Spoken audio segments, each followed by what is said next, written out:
Hi, my name's Stephen Hand from Archery Supplies. These are Pandarus Icepoints. So I want to talk about points, collars and all that sort of stuff. Right, so the first Pandarus Icepoints I got in had knocks, I think they had knocks, pins, collars on the back, collars on the front and points, okay? Then I got a set in which didn't, and then my latest set that I had come in from Pandarus only had the pins. So I want to talk about it and talk, because when I talk to customers, they get frustrated with me. So I'm going to try and explain what I'm talking about. Right. So collars on the back. So collars on the back, they come over the back here. Now the purpose of a collar is when you Robin Hood your arrow, is it doesn't go back down the shaft. You'll see I do not have collars on my arrows. The reason is I've been shooting ice points, let's say, for 3 to 4 years. I've replaced, let's say, 100 pins at least. I've never had one pin go down the back end of a shaft. Never. Not once. Right? So now when it comes to buying pins, the internal diameter is 3.2 millimeters. So they're the same on all of them. So what's different is this little ledge here. So not the pin, that's the same on all pins. This little ledge here is different. So this little bit here, the little silver bit, so on this side of the pin, that becomes wider or shorter. So like with Eastern, you really don't have a choice. It's one size fits all. With Pandarus, you have different thicknesses. So if you're going to use a collar on the back end of your arrow, you have to go for a pin which is larger. Now you don't have to, you can go for the pin that's smaller, it's going to make no difference, right? But I'm like, well, what's the point of adding weight to the back of my shaft when I'm not getting any damage to the back, right? So like I said, I've replaced, let's say, 100 pins at least, because I shoot close distance, lots of arrows, lots of tight grouping, so I blow apart heaps of pins and never damage the shaft, okay? So I'm like, what's the point of adding weight to the back? There is no point, all right? Now, on the front here, the first ones had collars, right? Now, if you're adding a collar to the front here, you're going to get a lip. So when you pull the arrow out the target, there's going to be a lip because there's a collar there. So when you pull the arrow out, it's going to catch, which is why I don't shoot collars, right? The other reason I don't shoot collars with these arrows is because I'm shooting a clicker and I don't want there to be a ledge. I want it to be smooth, okay?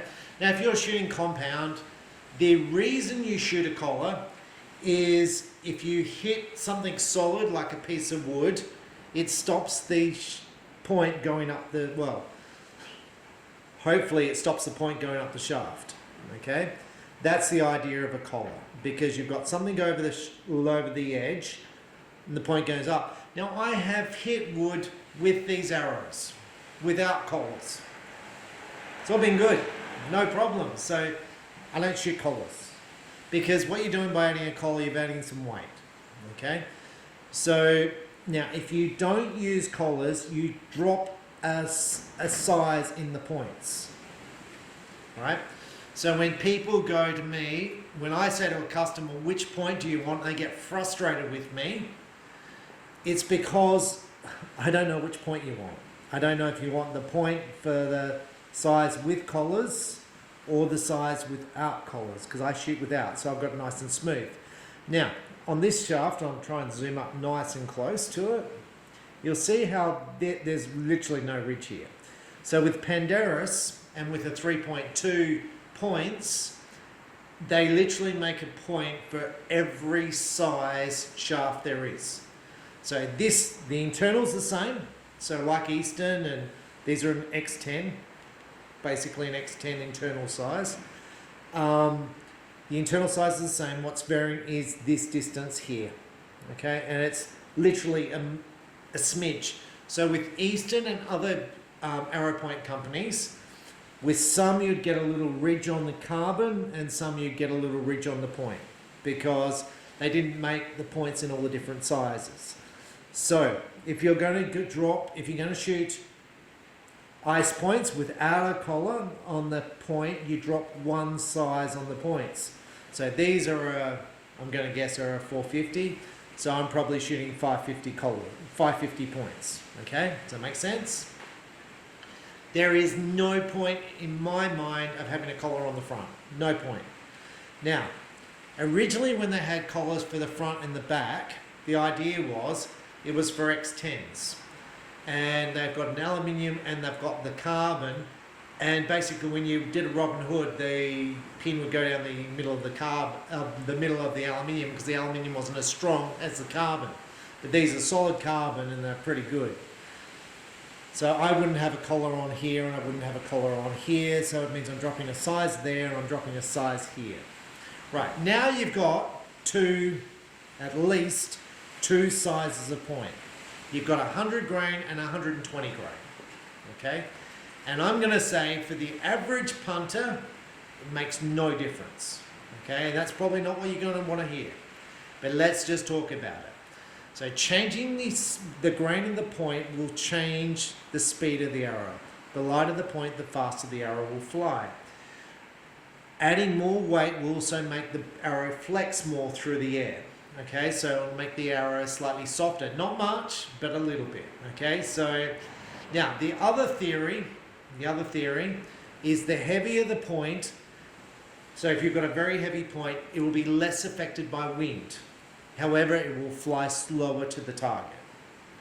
So this is a little bit of give and take, because if you slow the arrow down too much, you've got to be very good not to move your front arm when you shoot, because if you move, the arrow's coming out straight.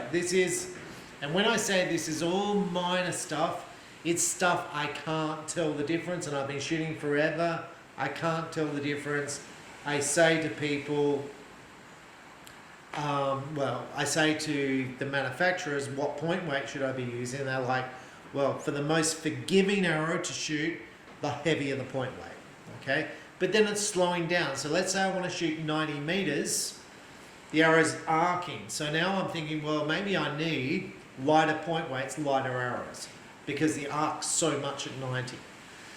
So, and again, I'm going to say with all this, there's going to be people who have shot amazing scores with 60 grain points.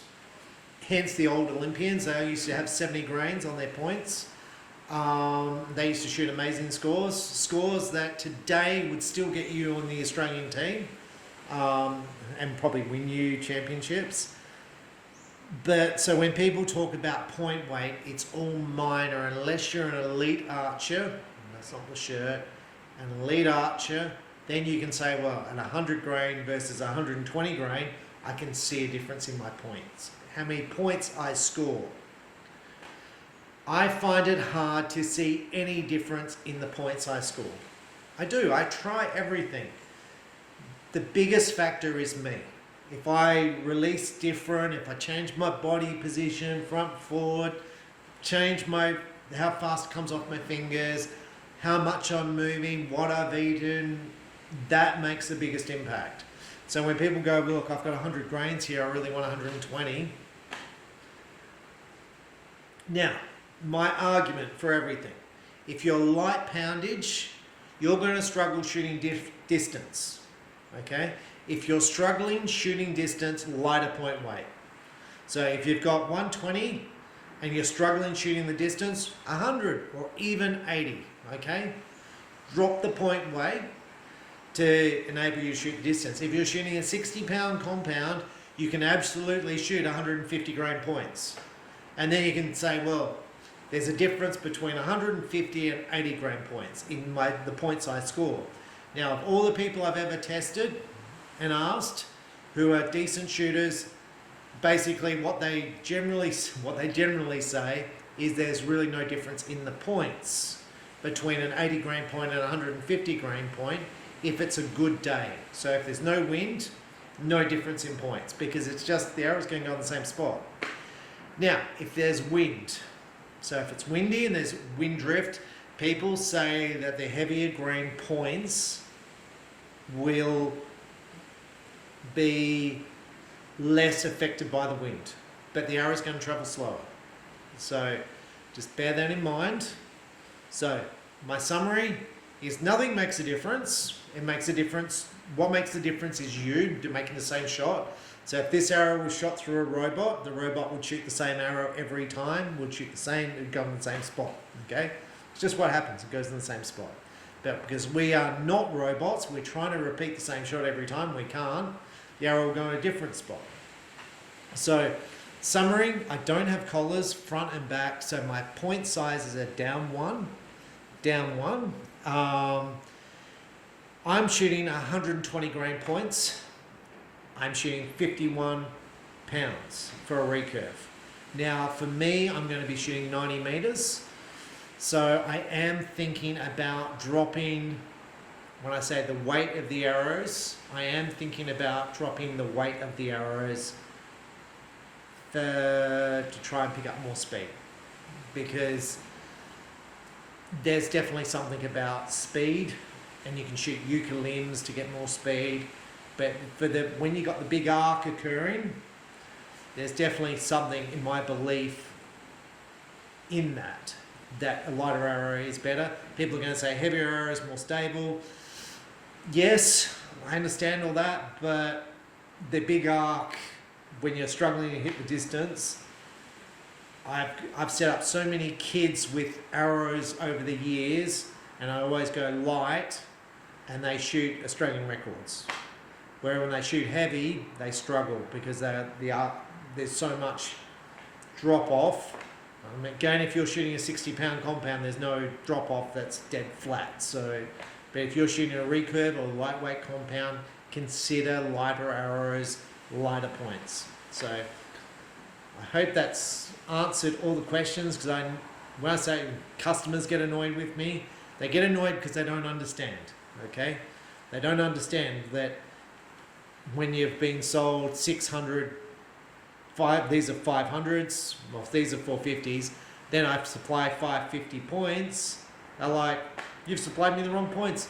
No, they're the right points, because I'm assuming you're not going to shoot collars because you don't want to shoot collars, right? So that's what I'm assuming is the case.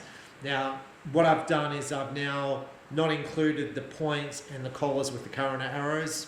That way people can fit tungsten, or they can fit whatever grain points they want. Some people have got old points.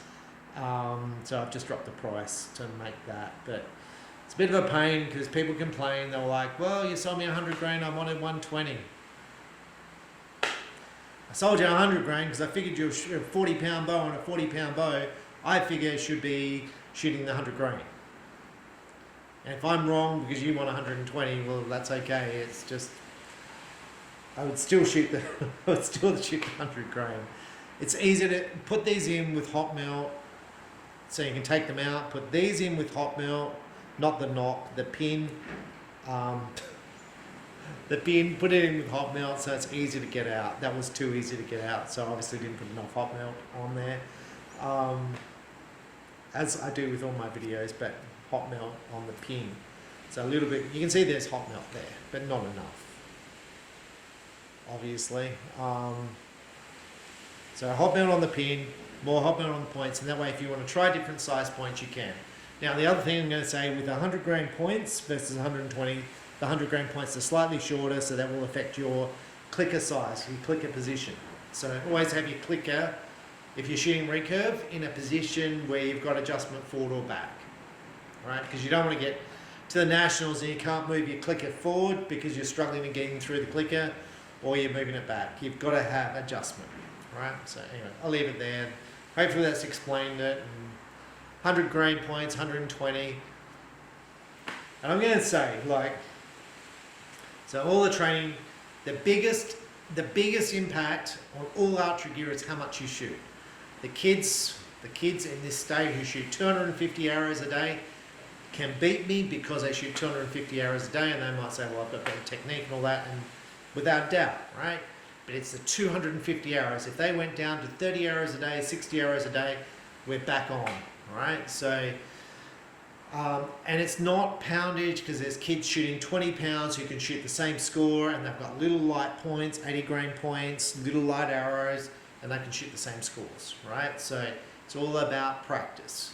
So don't overthink your equipment. Anyway, I'll leave it there. Stephen Hand from Archery Supplies. Icepoint arrows. I'm going to say Icepoint arrows are very affordable. The reason I shoot Icepoints, they're 3.2, so less affected by wind in the air. They're really tough. I haven't busted any yet, and I've had them for 3 years. And they're cheap, affordable.